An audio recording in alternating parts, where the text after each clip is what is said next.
नमस्कार साथियों, वेदांश की कहानियाँ यूट्यूब चैनल में आपका स्वागत है।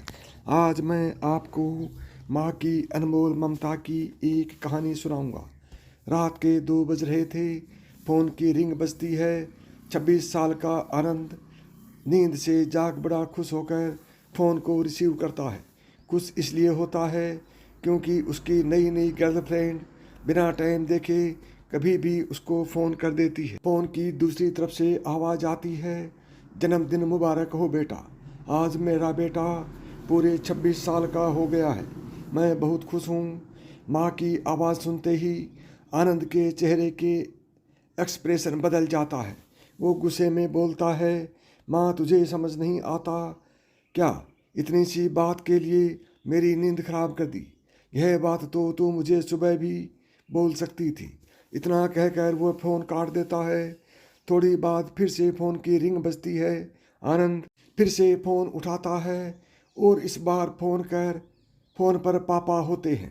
आनंद इस बार आराम से बात करता है। थैंक यू पापा, आपने मुझे बर्थडे विश करने के लिए फ़ोन किया, वो भी इतनी रात को। पापा कहते हैं, नहीं बेटा, मैंने तुम्हें मुबारकबाद देने के लिए नहीं बल्कि ये बताने के लिए फ़ोन किया है कि तुम्हारी माँ बिल्कुल पागल है। वो इतनी पागल है कि पिछले 1 महीने से मुझे हर दिन तेरा बर्थडे याद दिलाती आ रही है। वो इतनी पागल है कि तू हमसे सैकड़ों किलोमीटर दूर है, फिर भी उसने यहाँ पर खुद अपने हाथों से तेरे लिए केक बनाया है। ऊपर से ये जिद कर बैठी है कि जब तक तुझे विश नहीं कर देती तब तक न खुद खाना खाएगी ना ही मुझे खाना देगी। आनंद सब ध्यान से सुन रहा था और उसे यह महसूस भी हो रहा था कि उसने अपनी माँ को गलत शब्द बोल दिया था। वो बोला, नहीं पापा, माँ बिल्कुल पागल नहीं है।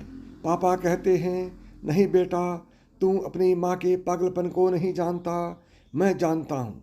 वह तो 26 साल पहले ही पागल हो गई थी जब डॉक्टर ने उसे कहा था या तो हम बच्चे को बचा सकते हैं या आपको।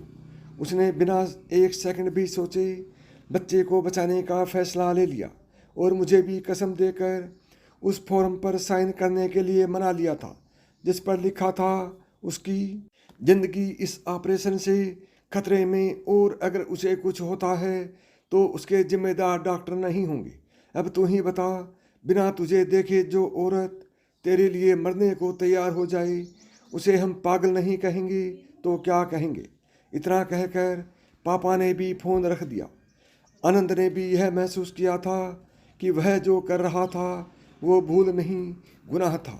हाँ, एक बार किसी इंसान को दुख दो तो कोई बात नहीं, लेकिन भगवान को दुख देना गुनाह ही होता है और माँ भगवान से कम नहीं होती।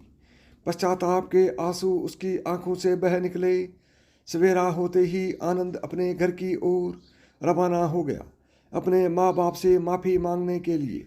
घर पहुँचते ही उसने पहले माँ से माफ़ी मांगी जिसने उसे गले लगा लिया। फिर वह अपने पापा से माफ़ी मांगने लगा।